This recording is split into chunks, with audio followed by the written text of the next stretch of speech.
Buenas noches, bienvenidos nuevamente a lo que son las charlas CRS. Este mes tenemos la charla de la conexión cuerpo-mente controlando nuestra mente desde el microbioma. Esta es la charla impartida por la doctora Yasmín Choto Cruz y Susan Lancaster, ambas expertas en este tema. Esperamos que puedan disfrutar de esta charla. A como sucede en todas las charlas, vamos a trabajar las dudas por medio del chat. Estas van a ser contestadas al final de la charla. Entonces, para que estén pendientes y por favor puedan entonces eh, ir apuntando todas sus preguntas. Doctoras, ¿podemos empezar? Buenas noches, ¿me escuchan? Sí, señora. Ok, déjeme, aquí estamos. Ok, vamos a ver. ¿Me pueden ver? Sí, señora. Ok, excelente. Bueno, muchas gracias a todos por sacar el tiempo para educarnos, digamos, en asuntos de salud. Este es un tema que es muy, muy importante. Es un tema que está en boga, es un tema del que se habla mucho y que está empezando a entrar en el mundo de la medicina tradicional. Levemente ya en la medicina funcional, pues tenemos años de estar trabajando este, asuntos de microbioma. Y hoy lo que vamos a hacer es hablar de la conexión, sobre todo microbioma con salud mental. Para aquellos que no me conocen, yo soy la doctora Choto Cruz. Yo tengo una especialidad en medicina funcional y tengo casi 30 años de estar en práctica privada. Yo estudié medicina en la Universidad de Costa Rica. Posteriormente me especialicé en los Estados Unidos, donde estuve por un total de 10 años, especializándome en medicina funcional y regresé al país en el año 2009 y desde entonces trabajo en práctica privada. Y el manejo del microbioma es una de los fuertes de nuestra clínica. Además, hoy nos acompaña la doctora Susan Láscares. Ella es nutricionista, es parte de nuestro equipo de trabajo y ella es graduada como licenciada de la Universidad de Costa Rica en nutrición. Ya acumula 13 años de experiencia en consulta nutricional y con especialidades en nutrición deportiva y en alimentación basada en plantas. Susan es pues de gran apoyo para todo el tratamiento de nuestros pacientes y hoy nos va a compartir sobre la parte nutricional relacionada con el manejo del microbioma. Entonces, empezamos por acá hablando un poquito sobre depresión y dándoles unas estadísticas para que ustedes tengan, vamos a ver cómo hago para pasar acá. Para que ustedes tengan una mejor idea, digamos, de qué es a lo que nosotros nos enfrentamos en la consulta diaria, porque sí vemos problemas de depresión, de ansiedad, diariamente. La depresión es una de las condiciones de salud mental más comunes y puede llegar a ser incapacitante y se calcula que afecta a más de 35 millones de personas en el mundo, ¿verdad? Se caracteriza siempre por un estado emocional bajo que significativamente va a afectar la calidad de vida y las actividades de la vida cotidiana de las personas, que es causado por una combinación de factores tanto genéticos como externos y ambientales. Y sobre todo, lo importante es que es una condición que es persistente. El Perdón, diagnóstico lo hacemos. doctora, no sé si esta parte también es parte de la presentación, es que no la está compartiendo por aquí. La presentación, Sí, señora. espérese para ver. Ahí me confundí porque yo sí la estaba viendo. Vamos a ver.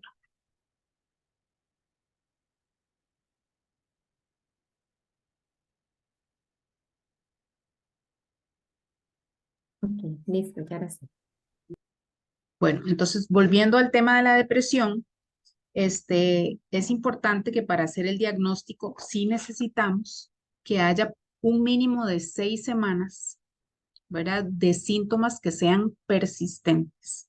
No es esto que un día me siento bien y el otro día me siento triste, o sea, es mucho más allá, digamos, de una tristeza, porque tiene síntomas de desesperanza, este, que son muy, pero muy característicos.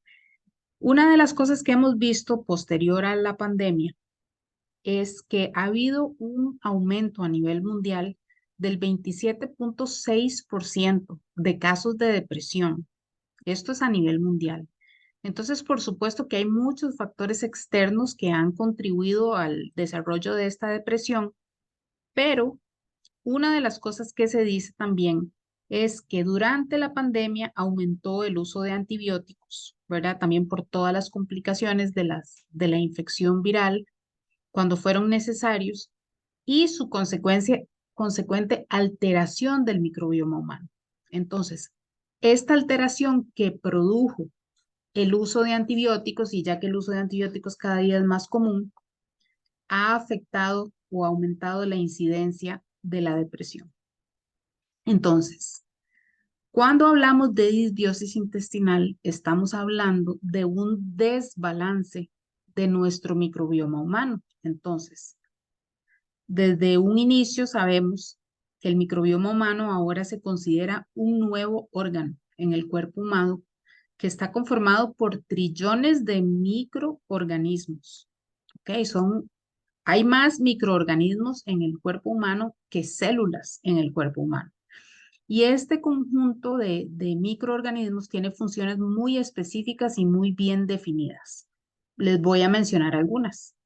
Por ejemplo, a nivel de tracto digestivo, la síntesis de vitaminas.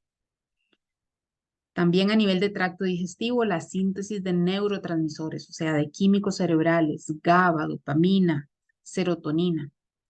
La síntesis de antioxidantes y moléculas antiinflamatorias. Estas prostaglandinas, inflamatorias, los factores de necrosis tumoral. Además, es un regulador del metabolismo. Por ejemplo, eh, metabolismo de azúcar en la sangre, metabolismo de diferentes hormonas, de tiroides, absorción de nutrientes de los alimentos. Esto es sumamente importante. Además, es un estimulante del sistema inmunológico que nos va a defender contra infecciones y, bueno, entre muchas otras funciones. Entonces, cuando hablamos de disbiosis intestinal, nos referimos a la pérdida del balance que hay entre los diferentes grupos de microorganismos que conforman ese microbioma. Entonces, el primer grupo y más importante es el de las bacterias amigables. Ahí tenemos muchos diferentes tipos de bacterias, ¿verdad? Cuando ustedes oyen hablar de probióticos, son ese tipo de bacterias que son las amigables y que tienen todas esas funciones que yo les acabo de mencionar. Además, tenemos bacterias que son oportunistas, que esas bacterias viven en todos nosotros, pero que como su nombre lo dice, toman cualquier oportunidad para crecer. Y cuando se pierde el balance entre estas bacterias oportunistas y las bacterias amigables, entonces nos enfrentamos a una disbiosis. Entonces este sobrecrecimiento es muy común, lo vemos todo el tiempo. Y además hay un tercer grupo que son los microorganismos patogénicos, que son bacterias, que son virus, que son parásitos, hongos, levaduras, que siempre que están presentes o están en sobrecrecimiento van a producir alguna patología. Aquí podemos hablar, por ejemplo, de diferentes virus como el citomegalovirus o el Epstein-Barr. Podemos hablar de bacterias como lo son la Shigella, la Salmonella. eh, Podemos hablar de Giardia, de entamoeba histolítica, de parásitos tipo lombrices, de protozoarios y todos estos que cuando están presentes hay que darles tratamiento. Entonces, como les dije anteriormente, la disbiosis es la disrupción entre el balance de estos tres grupos. Entonces, ¿por qué la disbiosis intestinal es tan frecuente, es sumamente frecuente. Y lo más probable es que todos y cada uno de nosotros tengamos problemas de disbiosis intestinal. El factor principal es el estrés crónico. Todos los cambios que suceden a nivel hormonal, a nivel inflamatorio, van a predisponernos a perder el balance de la flora bacteriana. Otro muy común es una alimentación inadecuada, donde estamos incluyendo alcohol, donde estamos incluyendo alimentos procesados, ultraprocesados, harinas refinadas, azúcar, falta de fibra, alimentos a los que somos sensibles. Por ejemplo, resulta que yo tengo una mala tolerancia a, a los lácteos, pero sigo comiendo lácteos porque qué ricos son los lácteos y entonces el hecho de estar, digamos, dándole al cuerpo alimentos que al cuerpo no le gustan, eso nos predispone a una disbiosis intestinal. El uso de medicamentos es sumamente común, ¿verdad? Aquí tenemos uso repetido o prolongado de antibióticos, uso prolongado de anticonceptivos hormonales, uso de antiinflamatorios no esteroideos para el manejo del dolor, uso de esteroides, ¿verdad? Que sean de uso crónico, por ejemplo, en el uso de las enfermedades autoinmunes, el uso de los antiácidos, que es muy común, o sea, ¿quién no toma ahora inhibidor de la bomba de protones, proton B, Nexium, omeprazol, famotidina, cimetidina, todo este grupo de medicamentos que reducen o anulan la producción de ácido gástrico? Definitivamente nos van a predisponer a la disbiosis. Ahora, ¿cómo puedo sospechar yo que tal vez yo tenga un desbalance digestivo? Pensemos en estos síntomas. Distensión abdominal o gases, la mayoría de los días de la semana. Aquí, bueno, o sea, se calcula que el 80% de la población tiene problemas digestivos. Entonces ahí ya ustedes tienen que empezar a pensar, ¿verdad? Comí, me dio distensión, me inflé, como dice la gente, me inflamé, ¿verdad? Y esta producción de gases.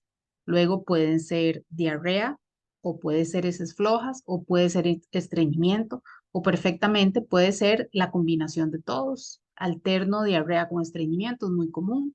Náuseas, mal aliento, intolerancia a diferentes alimentos, o que como algo y ya estoy con distensión abdominal o gases, o como algo y tengo urgencia. Eso significa comí algo y me dieron ganas de ir al baño y tengo que salir corriendo a buscar el baño, ¿verdad? También la intolerancia a la fibra, la gente que dice no puedo comer frijoles, no puedo comer garbanzos, lentejas, gallo pinto, lechugas, granos integrales, porque eso les produce mucha dificultad digestiva. Obviamente dolor abdominal y urgencia que ya se los describí. Entonces, cuando ustedes padezcan o si ustedes padecieran, digamos, de este tipo de síntomas digestivos que son muy comunes, ya tenemos que ir pensando, bueno, es probable que haya algún grado de disbiosis, pero también hay síntomas no digestivos, ¿verdad? Además, puede ser que una persona tenga estos síntomas en ausencia de síntomas digestivos. Increíble, pero cierto, así es.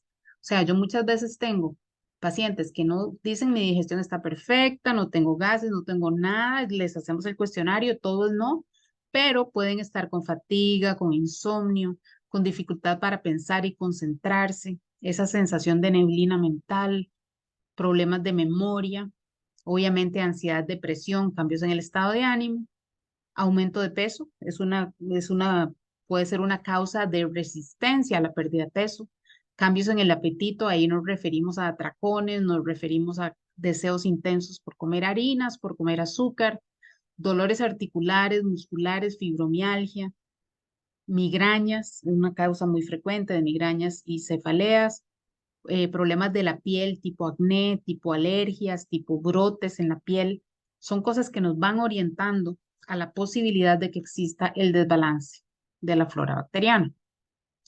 Ok, ahora hablando específicamente de disbiosis y salud mental, los estudios, pues demuestran, ¿verdad? O sea, cada vez tenemos más estudios que hacen que esta relación entre disbiosis intestinal y depresión quede más clara, ¿verdad? Los estudios son concluyentes. Y lo que se reporta es cambios en la composición de la flora bacteriana en los pacientes deprimidos. Entonces, la composición, ¿qué significa? Estos, digamos, que yo tengo aquí en esta figura son, digamos, diferentes tipos de bacterias. Entonces, una persona con depresión en comparación con una persona sana va a tener un aumento de este tipo de flora bacteriana, de esta lista que está a la izquierda, y va a tener una disminución de la flora bacteriana protectora, que es esta que está en la lista de la derecha. Entonces, no solo vemos cambios en la composición de la flora bacteriana, sino también en la cantidad, ¿verdad? Entonces, en común, o sea, vemos que todos estos pacientes con depresión tienen aumento en las bacterias que producen sustancias inflamatorias y hacen una depresión de estas bacterias que son las que producen sustancias antiinflamatorias. ¿Ok?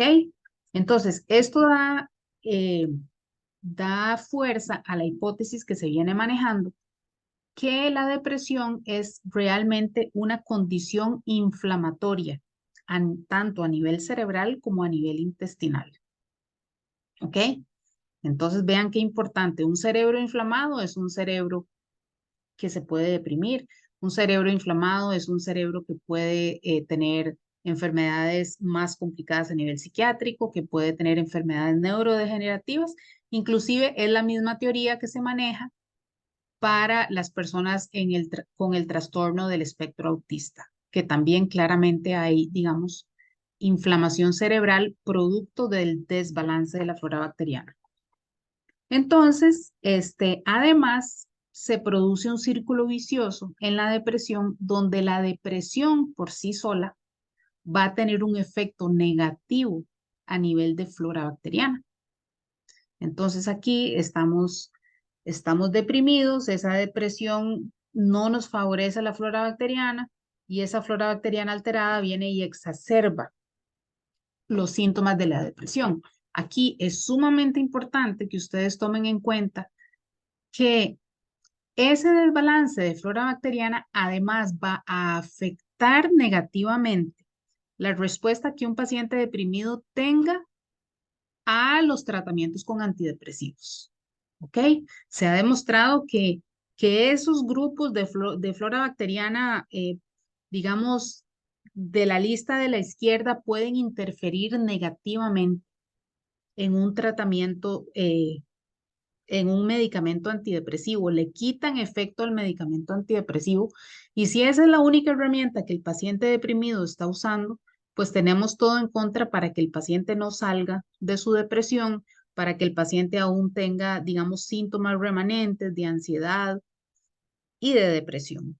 Entonces, ¿esto qué significa? Que si tenemos un paciente con depresión, con tratamientos antidepresivos que no responde bien al tratamiento, deberíamos preponderantemente hacer un manejo de balance de su microbioma y entonces el paciente debería de tener una mejoría en su respuesta clínica al tratamiento y eso es algo que vemos en consulta todo el tiempo. Este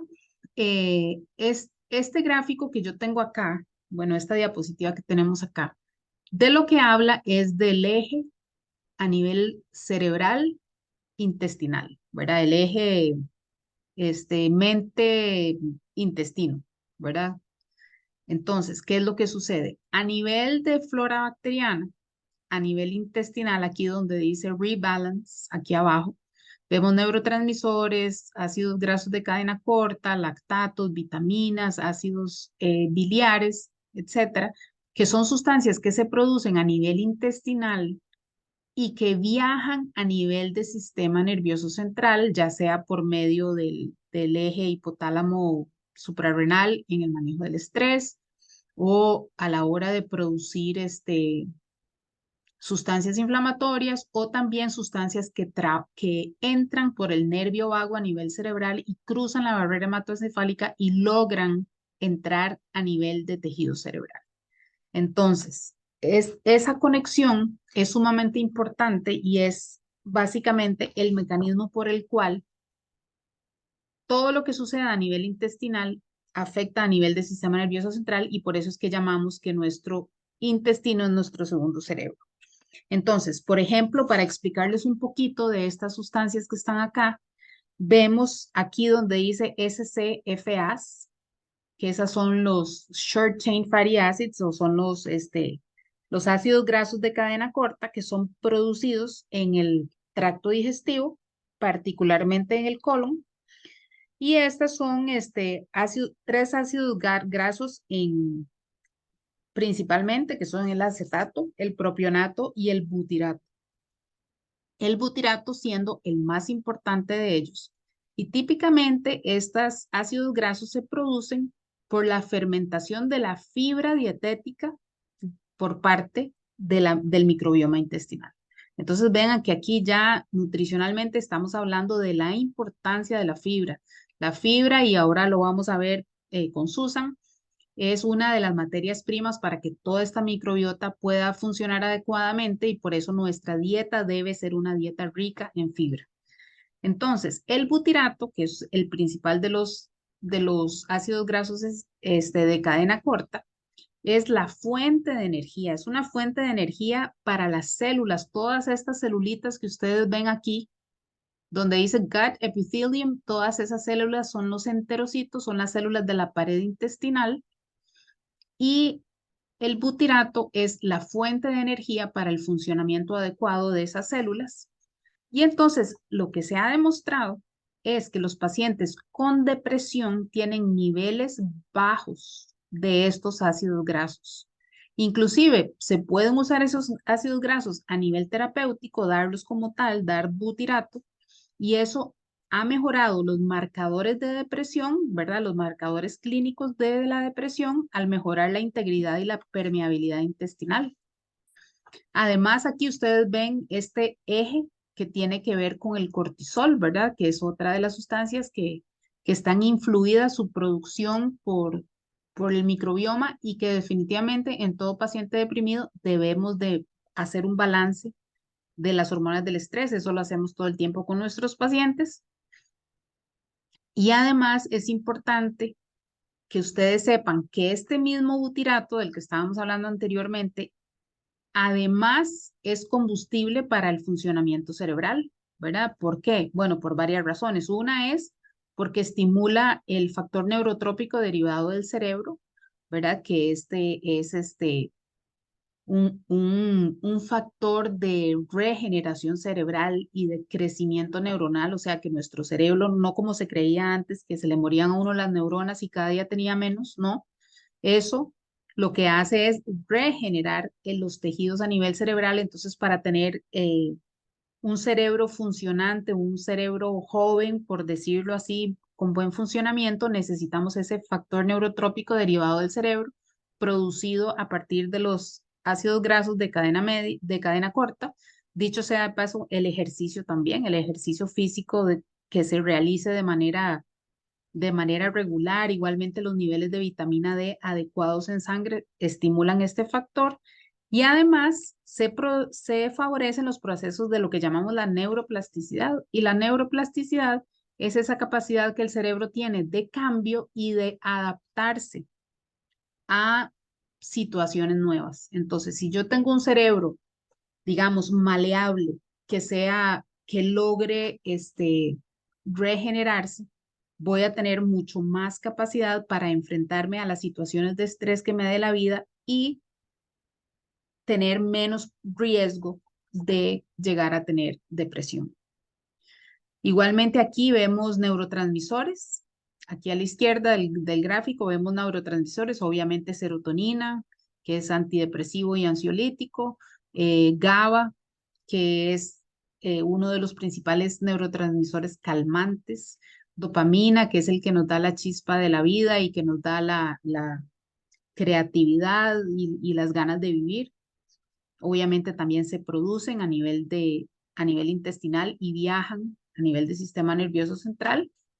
Y otras sustancias, por ejemplo, vean aquí vitaminas, por ejemplo, la vitamina del complejo B, que es esencial en el tratamiento de la depresión, pues en pacientes deprimidos, este desbalance de flora bacteriana nos compromete la producción de las vitaminas del complejo B y dicho sea de paso, las vitaminas del complejo B son parte del tratamiento esencial de la depresión. Entonces le ayudamos no solo al intestino a producir más y a absorber más de los alimentos, sino también le ayudamos con la suplementación de las vitaminas del complejo B.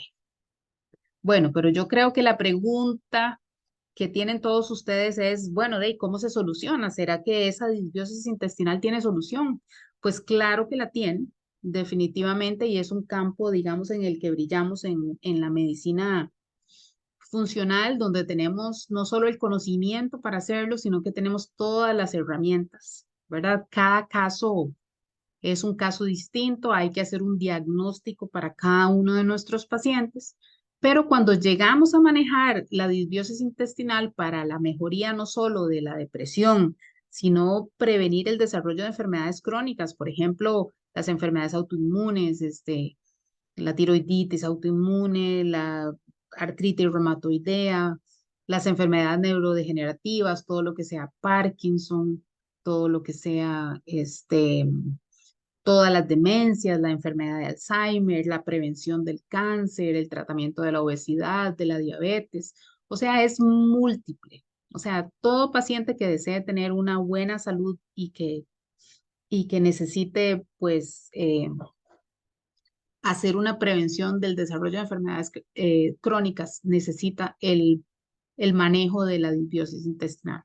Entonces, bueno, empezamos con un plan de alimentación que es de lo que nos va a hablar, nos va a dar generalidades, Susan, ¿verdad? Eso es básico, es esencial. Tenemos el uso de probióticos, ¿verdad? Que todos ustedes conocen. Es importante que los probióticos sean de muy buena calidad, que sean de muy buena concentración y que sean de diversidad de cepas. Ahora en el mercado se consiguen, pues, en las farmacias probióticos que son de un probiótico en lugar de ser una combinación que tienen una concentración demasiado baja que no va a ser terapéutica. Nosotros dentro de nuestro arsenal tenemos probióticos muy concentrados y de mucha diversidad de flora bacteriana, entonces son ideales para el tratamiento de este manejo. Además, utilizamos nutrientes y extractos naturales de plantas medicinales, aminoácidos, vitaminas, antioxidantes que tienen efectos antiinflamatorios y regeneradores de la integridad intestinal, ¿verdad? Del famoso síndrome de intestino permeable, que todo esto, suplementos de la mayor calidad que hay en el país para lograr no solo, como les digo, el alivio de los síntomas, ¿verdad? Porque muchas de las personas vienen específicamente por síntomas digestivos sin imaginarse todo el alcance que esto puede tener. Y además tenemos que hacer una erradicación de los microorganismos patogénicos, ¿verdad? Como habíamos dicho, esos microorganismos que nunca deberían estar a nivel de la flora bacteriana y el manejo del sobrecrecimiento de las bacterias oportunistas.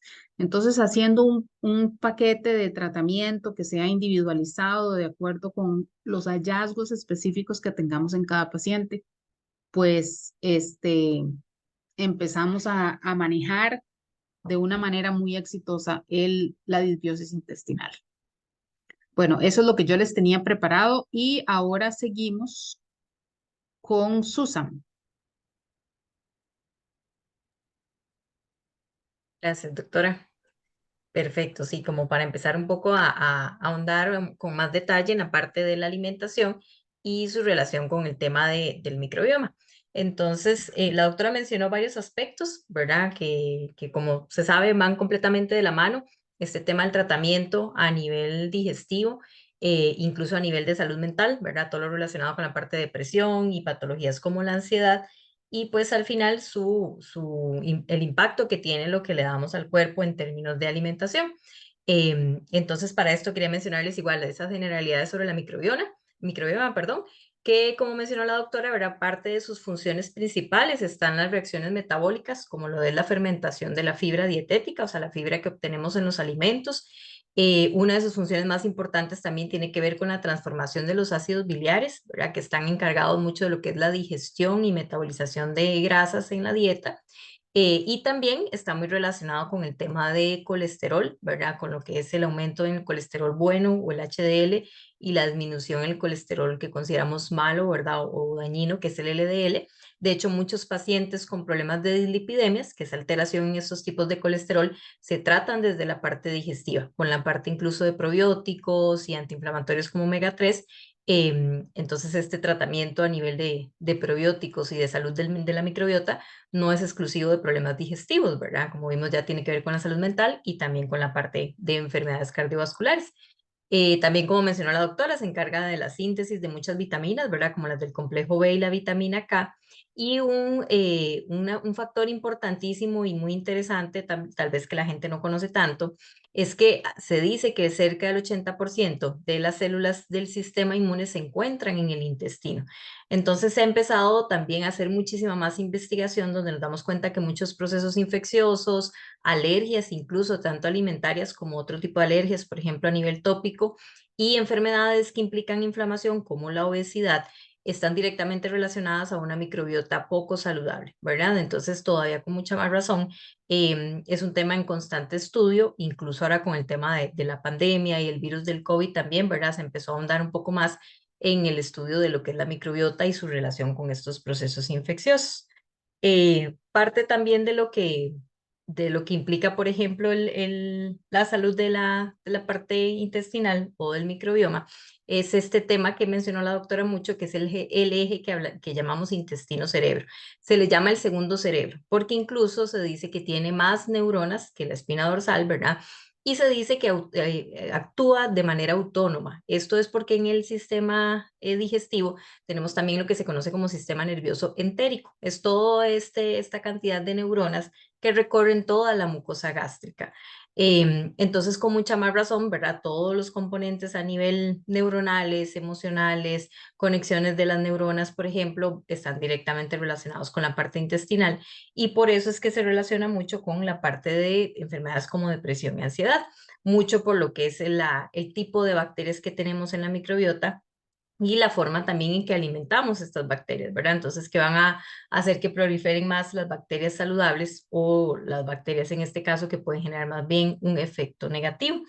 Algo sumamente importante, a veces escuchamos mucho esa frase, ¿verdad? De somos lo que comemos, o que el alimento sea tu medicina, ¿verdad? Etcétera, y tal vez a veces como que tenemos cierta duda o no creemos tanto, lo vemos más como un mito, pero con esto podemos comprobar perfectamente que sí, somos lo que comemos literalmente, ¿verdad? Entre más diversificada sea nuestra alimentación, más diverso va a ser nuestro microbioma, o sea, el tipo de bacterias que vamos a tener, ¿verdad? Porque las bacterias que tenemos en el intestino van a prosperar, en este caso, o van a crecer en función de los alimentos que le estamos dando para promover este crecimiento. O sea, si la alimentación que tenemos es saludable, probablemente vamos a promover más el crecimiento de estas bacterias positivas. Y al contrario, si la alimentación, ¿verdad?, es un poco desbalanceada, si el tipo de alimentos, pues son, en este caso, poco saludables, si hay un consumo muy elevado de alimentos ultraprocesados con ingredientes muy artificiales, que tal vez se han considerado de uso seguro en humanos, ¿verdad? En términos, por ejemplo, bioquímicos, etcétera, pero no necesariamente en términos de salud como tal. Entonces, de esta forma podemos promover más bien el crecimiento de este tipo de bacterias negativas, ¿verdad? Entonces, se habla de que entre más rico y variado sea nuestra diversidad de bacterias, pues mejor, y de bacterias positivas, mejor va a ser nuestro estado de salud en general, ¿verdad?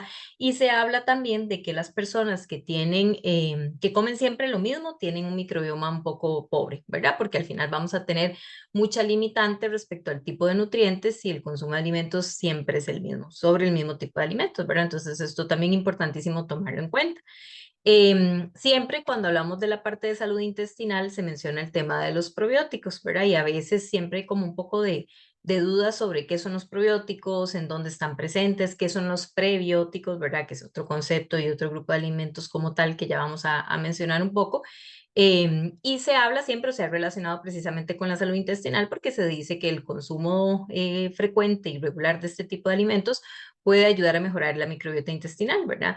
Lo que es importante conocer es que la microbiota está en constante cambio, o sea, hay muchos factores que influyen en la salud de esta microbiota, como por ejemplo el tema de la edad, la práctica de actividad física, la exposición a contaminantes, ¿verdad? O sea, la zona en la que vivimos, el tipo de alimentos que recibimos también, la producción agrícola, ¿verdad? Todo lo que tiene que ver con el uso de pesticidas, el enriquecimiento, perdón, del suelo donde se producen esos alimentos que consumimos y por ende también nuestros hábitos, ¿verdad? Incluso el tema del sueño, el manejo del estrés, la hidratación. Entonces, si nos damos cuenta, hay muchos factores, ¿verdad?, que van a influir en la salud de este tipo de bacterias.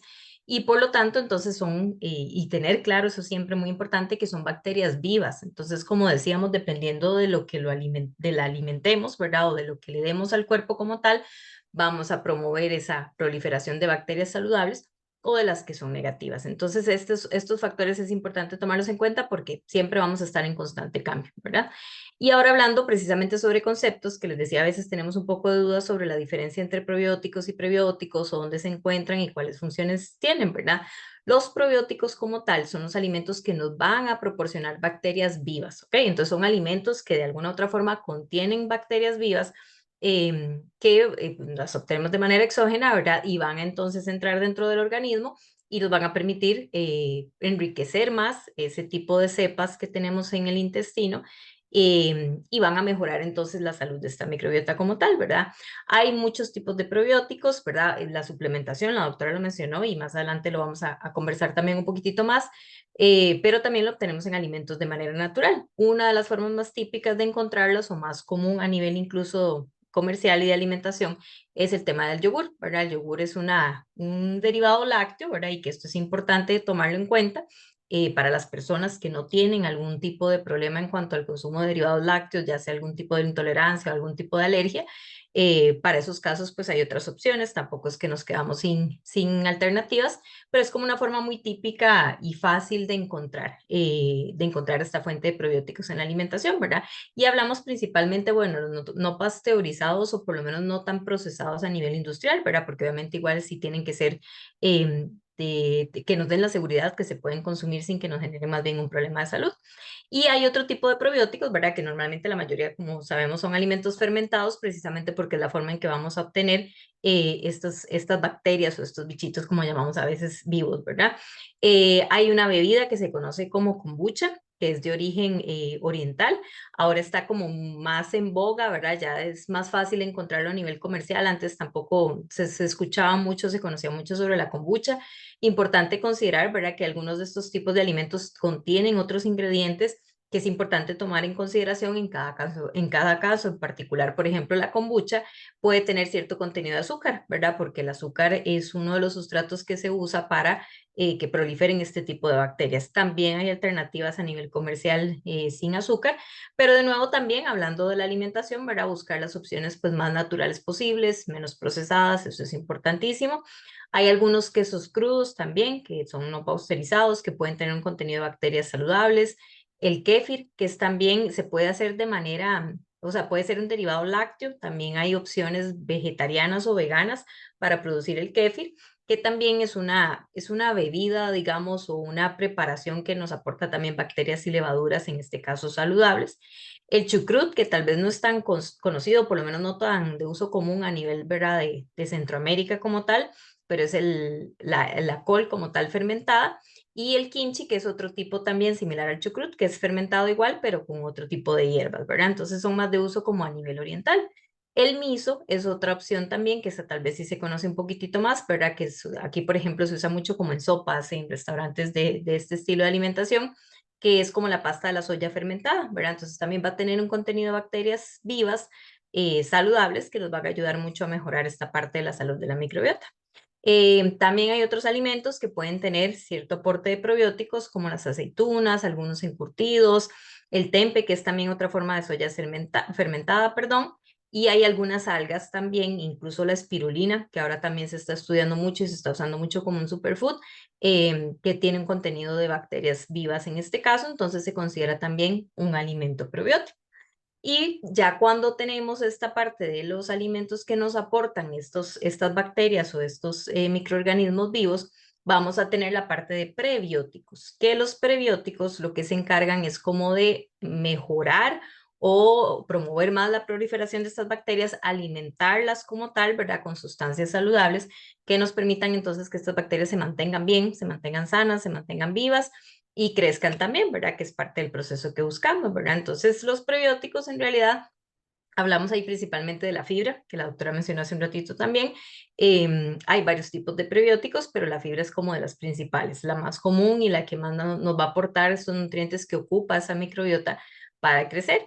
Entonces, este tipo de sustancias como tal lo que hacen es que se fermentan en el intestino. Normalmente este tipo de fibra dietética no se digiere, o sea, el cuerpo no la absorbe, no aporta calorías, por ejemplo, pasa casi que directo a la zona del intestino, ¿verdad? Y ahí es donde las bacterias las fermentan, perdón, y de esta forma es donde producen otro tipo de sustancias saludables que vamos a mencionar más adelante, ¿verdad?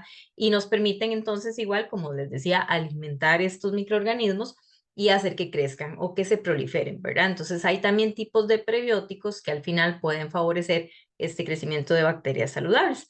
Hay varios requisitos para considerar que un alimento sea un prebiótico o no, ¿verdad? Entonces, primero lo que les mencionaba, pues, como pasa en el tema de la fibra dietética, no debe absorberse ni degradarse, o sea, el cuerpo como tal no lo metaboliza, pasa directo, ¿verdad? Debe desarrollar una fermentación bacteriana, o sea, las bacterias tienen que tener la capacidad de fermentar esas sustancias que aporta ese alimento prebiótico y debe ser selectivo, ¿verdad? O sea, cuando calificamos un alimento como prebiótico, lo que quiere decir es que va a tener, o su función va a ser la proliferación de bacterias buenas, ¿verdad? Algunos tipos, ahí mencionamos unas como las bifidobacterias, por ejemplo, entonces se van a encargar más de alimentar esas bacterias positivas. Algunos alimentos que contienen prebióticos, por ejemplo, están los fructooligosacáridos, están presentes algunos o la mayoría en frutas, por ejemplo, y vegetales. Hay otros que se conocen como galactooligosacáridos, que están presentes en la leche materna.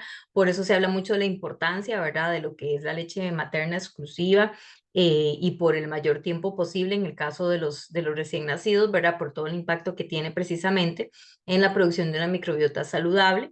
Incluso se ha hablado mucho también hasta todo este tema, ¿verdad? Se han escuchado relacionado con el tema de la versión o la comparación entre un parto natural y un parto por cesárea y la importancia de poner al bebé en contacto con la microbiota de la mamá también, ¿verdad? Entonces sí es importante tomar esto en consideración. Y bueno, normalmente este tipo de prebióticos se encuentran principalmente en alimentos de origen vegetal y en la leche materna es esa otra opción que les mencionaba, ¿verdad? Los encontramos presentes, como les decía, en muchas frutas y vegetales, por ejemplo, las manzanas, el banano, los ajos, la cebolla, las legumbres, por ejemplo, los espárragos. Entonces, si nos damos cuenta, no es tan difícil poder tener una alimentación alta en prebióticos. Lo que buscamos es que sea principalmente mayor la presencia de alimentos naturales poco procesados, ¿verdad?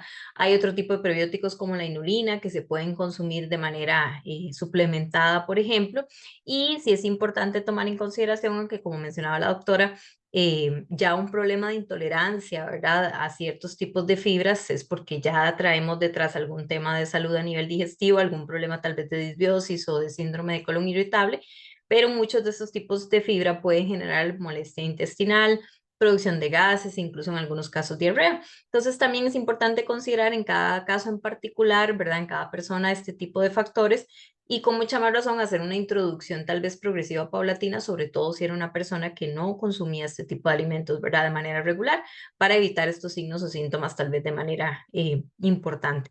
Y también importantísimo destacar que no todas las fibras tienen actividad prebiótica. Eso es fundamental saberlo, ¿verdad? Entonces también importante tener muy claro como los tipos de alimentos que más vamos a recomendar consumir en estos casos, ¿verdad? Además del tema de la fibra, existen otras sustancias que se conocen como polifenoles o fitoquímicos también, ¿verdad? O son parte de este grupo como tal, que tienen un efecto prebiótico. O sea, lo que hacen al final los polifenoles es modular la composición de esa microbiota, como les decía, impidiendo todo lo que es el crecimiento de bacterias negativas, ¿verdad?, que puede generar un daño, y va bien favoreciendo el crecimiento de estas bacterias que son positivas o beneficiosas, ¿verdad? Los polifenoles al final son como una fuente de energía, o sea, también alimentan este tipo de ácidos grasos, perdón, de bacterias o de microorganismos vivos, Y la parte de cuando ellos fermentan este tipo de prebióticos, por ejemplo, van a producir lo que llamamos metabolitos, que tienen que ver, por ejemplo, incluso con la producción de ácidos grasos de cadena corta, que la doctora también mencionó, y ya vamos a andar un poco más. Pero entonces al final todo esto en conjunto, de manera integral, va a generar un efecto beneficioso para la salud, ¿verdad?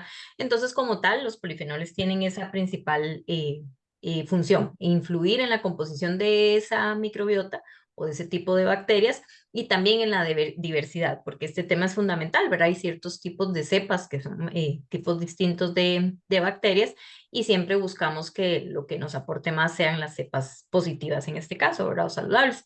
Es las bacterias que tenemos en el intestino, precisamente si tenemos una microbiota saludable, van a aumentar todavía más la biodisponibilidad de estos polifenoles, ¿verdad? O sea, van a aprovecharlos más y de esta forma nos van a ayudar a producir más estas sustancias beneficiosas, como el ácido butírico o el butirato, que mencionó la doctora, que al final tienen funciones importantísimas, ¿verdad? Fundamentales en la salud también intestinal, pero al contrario, si tenemos una microbiota más bien poco saludable, ¿verdad? O con bacterias principalmente patógenas, al final la presencia de polifenoles no va a tener tanto impacto, ¿verdad? Entonces, por eso ocupamos siempre mantener una microbiota saludable y al final esto nos va a permitir entonces aprovechar al máximo el consumo de este tipo de alimentos, ¿verdad? Entonces, esto también es fundamental.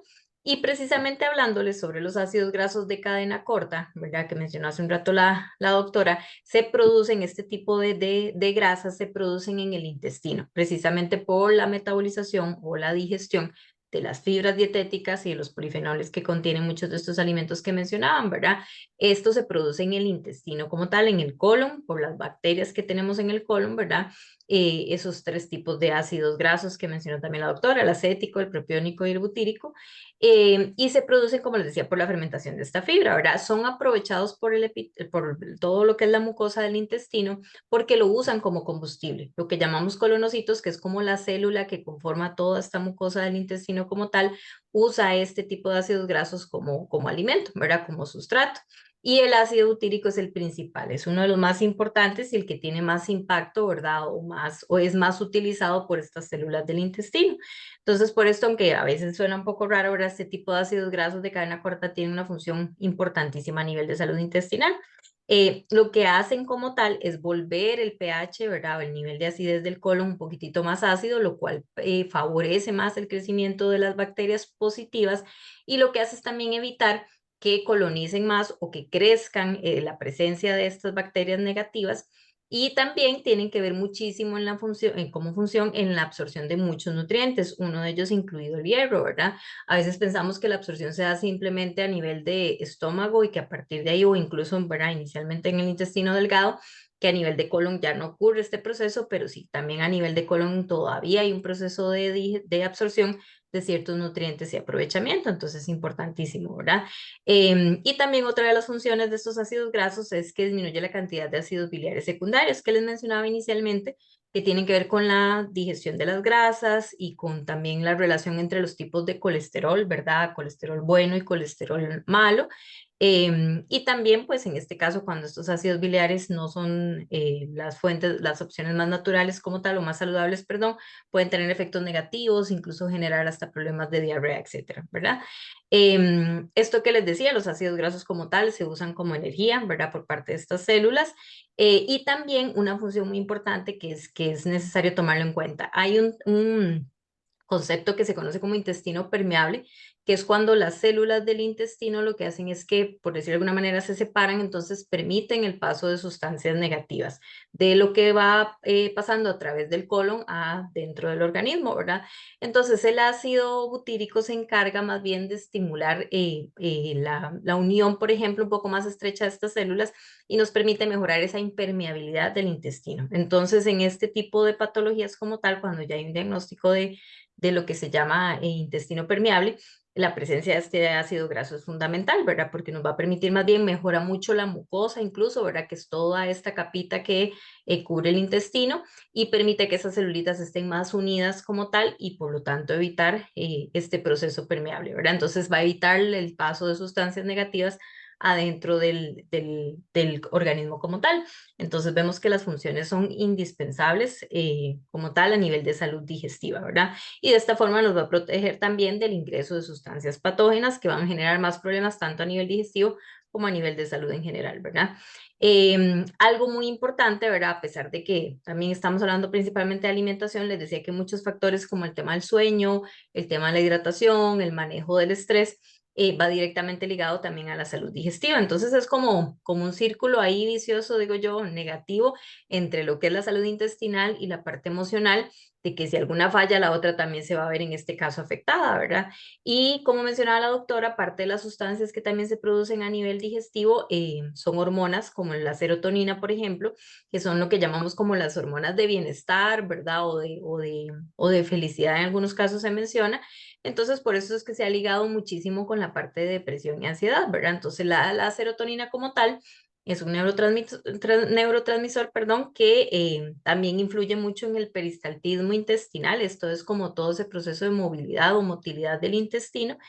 Y se ha asociado mucho en la parte de trastornos de salud mental, ¿verdad? Que les mencionaba. Incluso se está haciendo muchísima investigación a nivel psiquiátrica, digamos, de todo el tema de suplementación, en donde se les ha hablado mucho, se ha llamado mucho como psicobióticos, ¿verdad? Entonces, en vez de hablar de fármacos como tal, es todo este tema de probióticos y de la parte de alimentación, cómo podemos trabajarlo en pacientes con problemas ya, digamos, a nivel mental, trastornos como tal de ansiedad ya diagnosticados, problemas de depresión también, ¿verdad? Entonces es un manejo integral más allá de la parte farmacológica.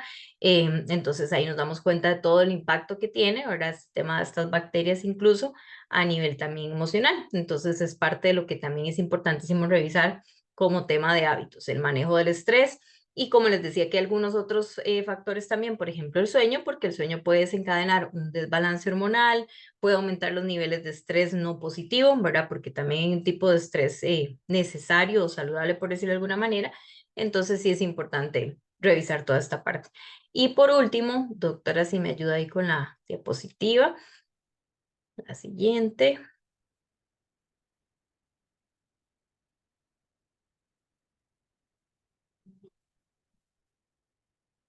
Le sale, doctora, la última, que trae como unas recomendaciones generales. Se quedó pegada al parecer.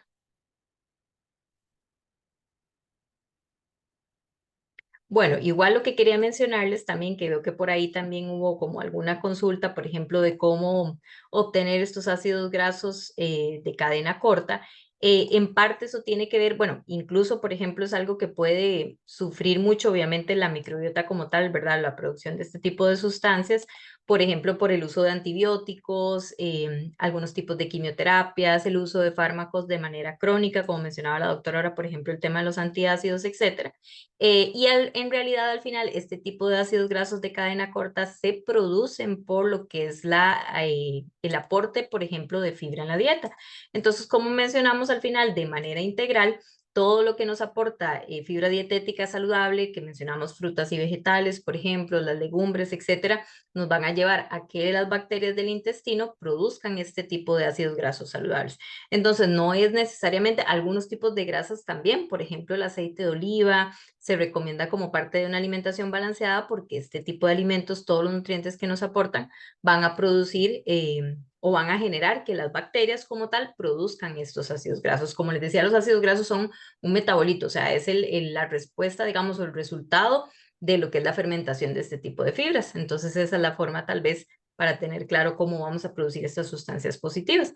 Entonces, de manera general, como mencionamos al final, es un tema integral de salud y si se dan cuenta, muchas de estas recomendaciones al final es lo que trabajamos para cualquier tema de salud, o sea, tanto para prevención como para tratamiento, tanto de problemas digestivos, enfermedades crónicas como diabetes, dislipidemias, hipertensión arterial, como les decía, tanto para prevenirlas como tratarlas. Entonces, en realidad siempre a veces suena como repetitivo, les digo yo el mismo discurso, pero es que al final esa es la forma en que deberíamos de tener, o ese debería ser el estilo de vida que mantengamos, ¿verdad? Entonces, como parte de esas recomendaciones, siempre hablamos de alimentarse de forma natural, incluyendo pre y probióticos como tal. Los probióticos, perdón, como les decía, pues algunas fuentes al ser tal vez alimentos que pueden generar alguna reacción alérgica o de intolerancia, como los lácteos, hay otras fuentes, como les mencioné, que también son de origen vegetal, que no son directamente producidos o fuente, digamos, su fuente principal son lácteos, y también mencionamos ahí suplementación en este caso, que como mencionó la doctora, sí es importantísimo revisar que sean suplementos correctos, ¿verdad? Que tengan entonces las cepas correctas, la concentración adecuada, las fuentes idóneas, ¿verdad? Que no siempre pasa. El ejercicio también mencionamos, es otro factor importantísimo a tomar en cuenta, tiene que estar presente sí o sí. La parte de manejo del estrés, como les decía, el estrés negativo, porque hay ciertos tipos de estrés que el cuerpo necesita, por decirlo de alguna manera, para funcionar. La parte del sueño, que es dormir por lo menos 6 horas al día, eso es importantísimo, que sea sueño de calidad, ¿verdad? Que sea constante, que no estemos levantándonos a cada rato. La hidratación tiene montones que ver también en toda esta parte de salud digestiva, ¿verdad? Yo creo que eso también es como, está más que claro. Y eso nos lleva también a cuidar incluso hasta temas de lo que es la salud del tracto intestinal, por ejemplo, evitando problemas de estreñimiento. O sea que al final, con todas estas recomendaciones que estamos mencionando, como el movimiento, la hidratación y las fuentes de fibra en la dieta, vamos a prevenir o evitar este tipo de problemas a nivel digestivo. Y también lo que hablamos, ¿verdad?, del tema de evitar alimentos procesados. La mayoría de alimentos procesados tienen ingredientes muy artificiales. Incluso ahora también se estudia mucho el impacto que tienen, por ejemplo, sustancias como los sustitutos de azúcar en la salud de la microbiota.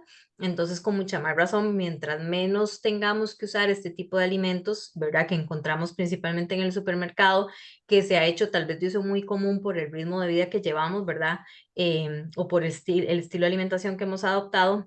Mientras menos los usemos y tengamos esta alimentación más natural, menos procesada, muchísimos mejores resultados tenemos en la salud en general, ¿verdad? Y empezando por el tema de la salud digestiva, que es el primer contacto que va a tener el cuerpo con este tipo de alimentos, ¿verdad? Entonces esa era la parte de alimentación y nutrición. No sé si la doctora tiene algo más que agregar o si empezamos con la parte de preguntas. Creo que podríamos empezar con la parte de preguntas. No sé si la presentación se está viendo, es que estoy, Ahorita ya Listo. no, pero no hay ya no problema, se ya ve. no, no, Ok, ya no ocupamos diapositivas, no hay problema. ok. Ok, listo. Tenemos varias preguntas y están súper interesantes. Ok, nada más para los que están conectados, al final de las preguntas vamos a hacer una rifa, entonces para que ojalá se queden conectados.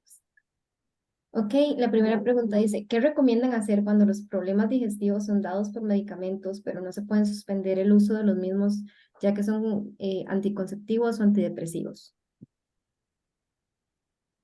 Bueno, vamos a ver. Los anticonceptivos como tal sí son disruptores de la flora bacteriana, ¿verdad? Eso sí está demostrado. Entonces, bueno, ¿qué podemos hacer? Si son medicamentos que no se pueden suspender, entonces lo que hay que hacer es ayudar con todas estas recomendaciones generales que Susan nos dio, ¿verdad? Que tienen que ver con alimentación, con estilos de vida, con hidratación. Y habría que valorar, o sea, qué tipo de probióticos podemos usar, todo lo que sea apoyar a la salud digestiva. Entonces, si no hay síntomas digestivos, si del todo no hubiera, entonces el uso de, digamos, probióticos es importante. Y si sí hubiera síntomas digestivos, entonces ya habría que hacer, digamos, todo el protocolo de manejo, el diagnóstico, ¿verdad? Para apoyar y que la persona pues logre restablecer su balance microbiano, aunque esté usando los anticonceptivos. Ahora, con respecto a los antidepresivos no necesariamente son disruptores de la flora bacteriana, pero ya por el hecho de que una persona tenga que estar en tratamiento para la depresión, probablemente haya algún grado de disbiosis intestinal. Entonces, igualmente, o sea, dependiendo de cuál sea la presentación, usamos las diferentes fases de tratamiento. Entonces, sí es importante, ¿verdad? Que todas estas personas, sobre todo los que usan también que usan antiácidos, ¿verdad? En el uso en el manejo de los pacientes que usan antiácidos de manera crónica y que muchas veces son difíciles de quitar, aunque muchas veces se toma por más tiempo de lo que se debería, es importantísimo también todo este apoyo. Y por ahí vi una pregunta sobre las enzimas digestivas. Sí, claramente, las enzimas digestivas son parte de apoyar la calidad de la digestión en pacientes con disbiosis. Ok. La siguiente pregunta dice, ¿qué tipo de doctor puede diagnosticar la disbiosis? ¿Cuáles exámenes se pueden hacer para confirmar o descartar el padecimiento? Bueno, vamos a ver.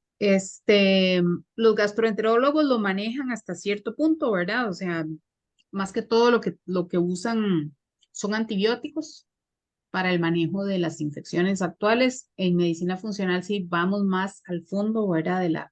De la situación, dando tratamientos que van a durar varios meses y se restablece por completo el microbioma.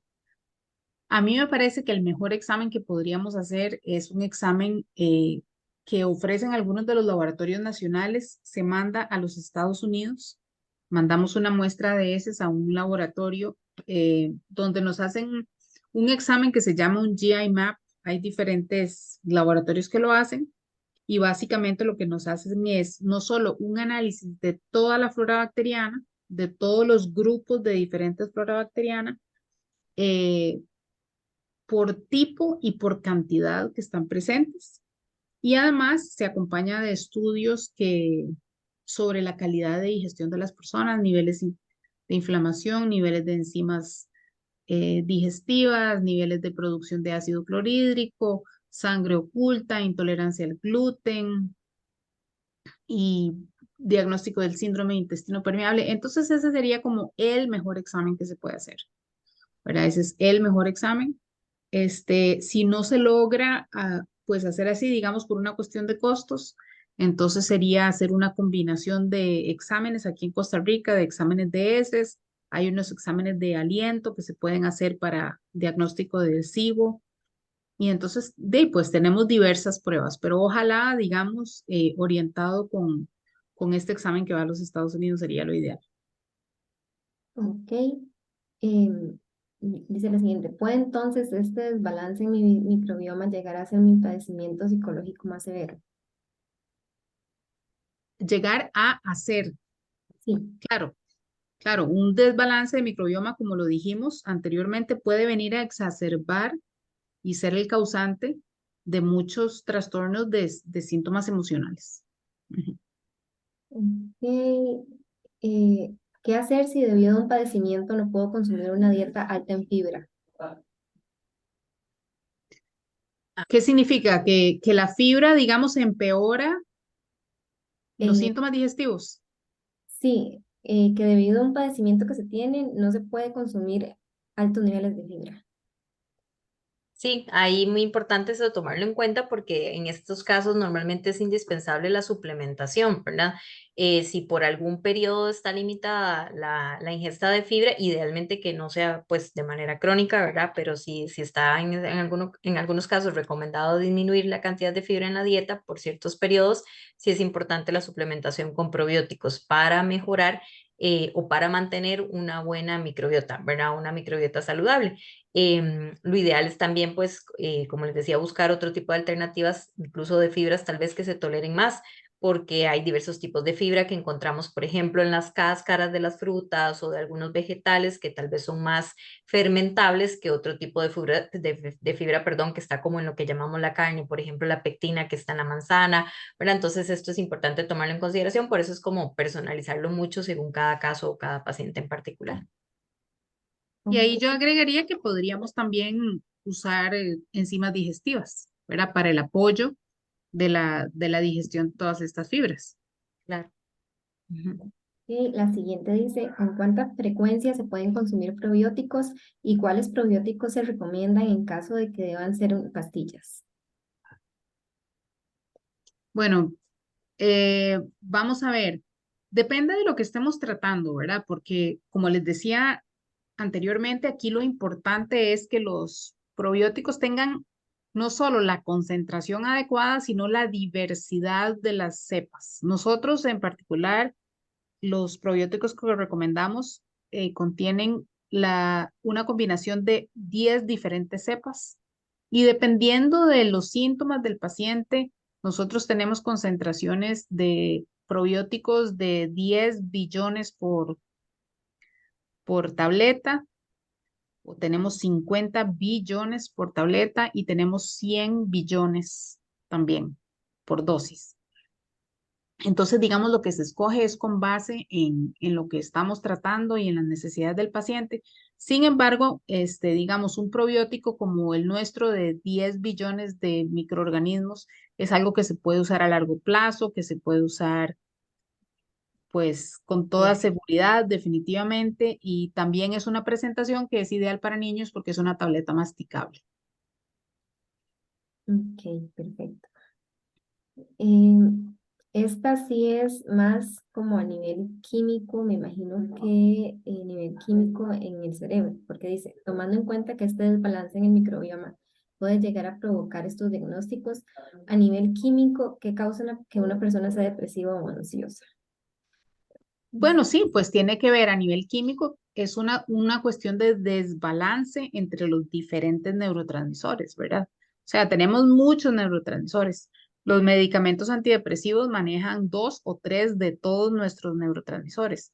Entonces, ahí es donde hablamos, digamos, del desbalance que haya por déficit o exceso, digamos, de estos neurotransmisores a nivel del sistema nervioso central, y también hablamos de la parte de inflamación, ¿verdad? Recuerdan que hablamos, un cerebro deprimido es un cerebro que está inflamado, que esa inflamación puede venir perfectamente del tracto digestivo y esa inflamación deprime la función y evita, digamos, que haya un adecuado balance.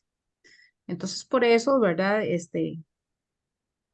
importante que en el tratamiento de la depresión, ¿verdad? Sea un tratamiento que sea completo, que sea integral, no solo para integrar, digamos, un medicamento antidepresivo si fuera necesario, que usualmente lo que hace es aumentar niveles de neurotransmisores, sino ayudarle al paciente con todos estos nutrientes que necesita, ¿verdad?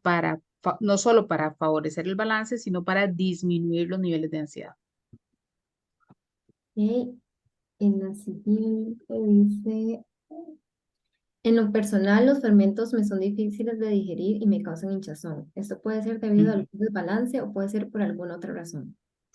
Podría ser parte del mismo desbalance, ¿verdad? Puede ser que haya un sobrecrecimiento bacteriano. Entonces, cuando se usan alimentos que son fermentados, inclusive personas que usan probióticos que no toleran, es porque de fondo hay, hay un, hay, hay un sobrecrecimiento bacteriano que debemos de tratar. Esa es una buena pista, ¿verdad? Digamos, los alimentos ricos en levadura, por ejemplo, la cerveza, los panes, que son muy ricos en levaduras y hay gente que simplemente no los tolera, ¿verdad? Los vinos también, que son ricos en levaduras, pueden producir mucha distensión abdominal, mucha intolerancia, ¿verdad? Los panes o los probióticos en sí. Entonces eso ya nos va indicando que, que hay una disbiosis de por medio. Ok. La siguiente dice, ¿cuándo debo tomar probióticos y cuándo debo tomar prebióticos? ¿Cómo saber si lo necesito? Bueno, en ese caso, tal vez para intervenir yo con esa parte, en realidad eso debe ser diario, o sea, como parte de las recomendaciones que hablábamos, ¿verdad? La idea es que la ingesta de este tipo de alimentos sea diaria, sobre todo hablando en el caso de los prebióticos como tal, ¿verdad? Que son estas fuentes de fibra que mencionamos, que se encuentran principalmente en frutas y vegetales, y los probióticos como tal, ¿verdad? Por ejemplo, si habláramos también de esas fuentes naturales como el tema del yogur, que es una alternativa tal vez de uso muy común, también puede ser de uso diario. Igual la parte de suplementación, en caso de que sea recomendado por un profesional, idealmente en salud, ¿verdad? Estos también pueden ser de uso diario y como dijo la doctora, de uso tal vez en términos indefinidos, ¿verdad? No deben tener como algún plazo en particular, pero sí es importante que al final también estén combinados, ¿verdad? Porque también si tenemos el uso, por ejemplo, de suplementos de probióticos, pero nuestra dieta sigue siendo sumamente poco saludable, ¿verdad? O sea, de nada sirve suplementarnos si vamos a seguir consumiendo alimentos sumamente procesados, si no vamos a cuidar la parte de la hidratación, si somos personas sedentarias, o sea, los probióticos por sí solitos no van a poder cumplir esa función, ¿verdad? Porque además no vamos a poder favorecer la proliferación de estos microorganismos saludables. Ok, la siguiente dice, En caso de tener intestino lento y tomo Enzipride para el estreñimiento, ¿qué productos debo consumir si no tolero la lactosa?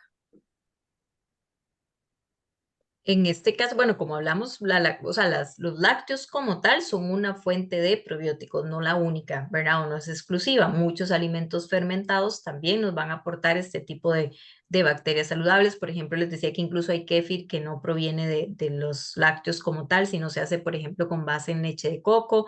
Entonces hay otras alternativas. Y la parte de suplementación, que claramente, a menos de que ya haya mucho desbalance, como mencionaba la doctora, aún suplementados con probióticos pueden tener una reacción a nivel digestivo, como la producción de gases o mucha inflamación. El tema del intestino lento, ¿verdad? O que llamamos a veces como intestino perezoso, normalmente es una condición ya crónica, ¿verdad? Que genera pues entonces cuadros o crisis de estreñimiento prolongados, pero con mucha más razón hay que revisar todos los otros factores, ¿verdad? Que tienen que ver con el tipo de alimentación, con la parte de hidratación, con la parte de actividad física, con estas fuentes de fibra, los tipos de fibra que esté consumiendo, ¿verdad? Entonces, sí, el manejo es de manera integral. Ok. ¿Qué hacer cuando sufro de ansiedad y esta me causa que se me quiten las ganas de comer? ¿Cómo puedo reactivar el hambre? Aquí, bueno, hay muchos factores que pueden influir, ¿verdad? Porque normalmente el tema de poco apetito tampoco, vamos a ver, también puede ser contraproducente y puede generar problemas en salud en particular. Claramente la deficiencia de nutrientes, falta de energía, incluso muchas veces problemas de peso y composición corporal, ¿verdad? Cuando es por un tiempo prolongado. Entonces, normalmente lo que buscamos es alimentos o que la parte de hábitos como tal vaya muy acorde a lo que pueda ser tal vez más favorecedor para la persona en particular. Por ejemplo, algunas de las estrategias que usamos a veces es hacer comidas más seguidas, pero pequeñas, ¿verdad? Como decir, bueno, estar picando constantemente para estar obteniendo nutrientes, en este caso, y calorías de manera continua. Buscar las formas, ¿verdad?, de que la persona le apetezca un poco más, como el tema de la presentación, combinaciones de ciertos grupos de alimentos. Antes se hablaba mucho que el uso de multivitamínicos podría abrir el apetito, no tanto que tenga esa relación directa, pero al final, por ejemplo, la presencia de un multivitamínico va a ser importante para en este caso poder favorecer un poco más el aporte de nutrientes si no lo está recibiendo completamente con alimentos como tal. La práctica de actividad física también, ¿verdad? Porque aunque aumenta claramente el gasto de energía, puede ayudarnos a favorecer también el incremento en el apetito como tal. Entonces son parte de las estrategias que usamos como tal. Doctora, no sé si usted tiene alguna otra recomendación también de lo que usa usted en consulta con sus pacientes. Y básicamente eso, Susan, o sea, básicamente eso, de ahí yo lo que diría es, para una persona que come poco, que tiene poco apetito, asegurarse la calidad de lo que come cuando come, ¿verdad? Que sean alimentos densamente, ¿verdad? Llenos de nutrientes, Nutritivos. sí. Ujú. Ajá. Ok, la siguiente dice, ¿qué tomar en caso de sufrir de acidez por la disbiosis? Los probióticos sí tienen un buen probiótico, alivia mucho la acidez y alivia mucho el reflujo. Y habría que ver además que desde el punto de vista de alimentación le está causando, Así ¿verdad? O es. sea, no solamente no es la disbiosis no es la única razón, ¿verdad? Tal vez hay intolerancias alimentarias, mala combinación de alimentos, horarios de comida, todo eso que tiene que ver. Justamente nos acaban de poner que el café puede provocar disbiosis o no, el consumo de café. Pues yo diría que no. Ujú. Vamos a ver, o sea, más bien el café es rico en polifenoles, ¿verdad, Susan? Exactamente, sí, Es en rico en antioxidantes. polifenoles, ¿verdad? Es un antioxidante, ayuda a alimentar la flora bacteriana. Nada más tienen que tener cuidado pues que no sea un consumo excesivo de café, lógicamente, ¿verdad? Si ya nos va a dar gastritis o vamos a dejar de comer asun- alimentos más nutritivos por solo tomar café, ¿verdad? Porque todo puede suceder, entonces sí, Ujú. o sea, nada en exceso. Sí, e incluso se ha visto mucho a nivel de ADN, ¿verdad? Y todos los estudios que se hacen ahora en ese sentido, de que hay personas que tienen, o sea, hay como dos grupos, o personas que el consumo de café o cafeína les favorece en muchos términos de salud, y hay personas que es todo lo contrario. Entonces es importante conocer esa parte también, ¿verdad? Porque hay personas que tienen síntomas digestivos directos por la ingesta de café. Entonces no necesariamente el café va a generar la disbiosis, pero puede ser que por un tema ya genético sea una persona que no tolere cierto consumo de cafeína. Sí. La siguiente dice, en caso de sufrir una enfermedad autoinmune, ¿se pueden tomar probióticos? Dice esta persona que es que ha escuchado de las dos. Claro que sí. O sea, una persona con enfermedad autoinmune, de lo primero que hay que hacer es manejar el microbioma. Ahí sí es cierto que es así obligatorio. Dentro del grupo de bacterias oportunistas que yo les mencioné, ¿verdad? Que era ese segundo grupo de bacterias que viven en todos nosotros, pero que toman las oportunidades que pueden para hacer un sobrecrecimiento. Hay un subgrupo de esas bacterias, que son como 7 diferentes bacterias que salen en ese examen que les comentaba, que son las que están presentes y desencadenan las enfermedades autoinmunes. Muy común en la enfermedad de Parkinson, muy común en la tiroiditis de Hashimoto, en artritis reumatoidea. Hay subgrupos que son específicos para desencadenar esas reacciones, digamos, inmunológicas. Entonces, hay que erradicarlas y hay que usar probióticos, o sea, definitivamente, aún en ausencia de síntomas digestivos. Perfecto. Seguimos. Dice la siguiente, ¿afecta las dietas tipo keto a la flora intestinal? Bueno, vamos a ver, puede pasar, o sea, es relativo, ¿verdad? Dependiendo mucho de cómo se lleve esta estructura de alimentación cetogénica, porque claramente se sabe que hay formas, ¿verdad? Tal vez hay ocasiones en que la gente no está muy bien informada, ¿verdad? O educada en qué consiste una alimentación cetogénica y simplemente hacen cambios en su estructura de dieta un poquito drásticos. Cuando es una alimentación tipo keto que incluye buenas fuentes de grasa, como hablamos, ¿verdad? Ahora les mencionaba, por ejemplo, el aceite de oliva, que también es importante para la salud de la microbiota, por ejemplo, grasas como la presente en el aguacate o las semillas, y obviamente el uso de vegetales, en este caso, que son los que más se permiten en esta estructura de alimentación, no necesariamente vamos a tener un problema a nivel digestivo. También recordemos que en alimentación cetogénica se permite cierto consumo de algunas frutas, por ejemplo, como los berries, ¿verdad? Como las fresas, que son altas en fibra, entonces también nos van a ayudar con todo este aporte de fibra y polifenoles como tal o antioxidantes. Entonces, del todo directamente no. Cuando no se hace de la mejor manera, ¿verdad? Y tal vez es una dieta tipo cetogénica que tiene un consumo o tiene un aporte elevado de grasas saturadas y sobre todo también cuando se incluye un poquito más de grasas procesadas, sí puede tener un impacto directo en la salud digestiva, ¿verdad? Y es importante recordar que también, como todo tipo de estructura de alimentación, es necesario estudiar a la persona, ¿verdad? A ver si es apta para esta estructura de alimentación o no, perdón, porque normalmente cuando las dietas también son más altas en grasas, por ejemplo, y al limitar un poco las fuentes de fibra, pueden generar más bien trastornos digestivos, ¿verdad? Desde lo más básico como un cuadro de estreñimiento hasta problemas a largo plazo. Entonces sí es importante saber hacerlo, ¿verdad? O sea, que sea una dieta como tal estructurada y que se valore el caso de cada persona en particular. Ok. La siguiente dice, ¿cuáles alimentos recomiendan para mantener el microbioma en una dieta vegana? En realidad es fácil porque vamos a hablar de una dieta sumamente alta en fuentes de fibra naturales, frutas y vegetales, ¿verdad? Prácticamente ahí lo único que estamos limitando son los lácteos, por ejemplo, en una alimentación vegana, que como vimos no son indispensables para poder aportar probióticos al cuerpo, ni prebióticos tampoco. Entonces, una dieta vegana más bien todavía va a ser más fácil cubrir estos requerimientos o necesidades en fuentes de fibra. Sí, dentro de lo que hemos leído sobre la alimentación para un microbioma, hay opiniones que la mejor fibra ¿verdad? Para el microbioma son las leguminosas, que a mucha gente le caen mal, pero si son bien tolerados, los frijoles, garbanzos, lentejas es la mejor fibra que uno tiene porque que uno le puede dar al microbioma para que se alimente de ahí, ¿verdad? Más que ese tipo de alimentos, lo que hacen es alimentarlos a ellos más que a uno. Ujú.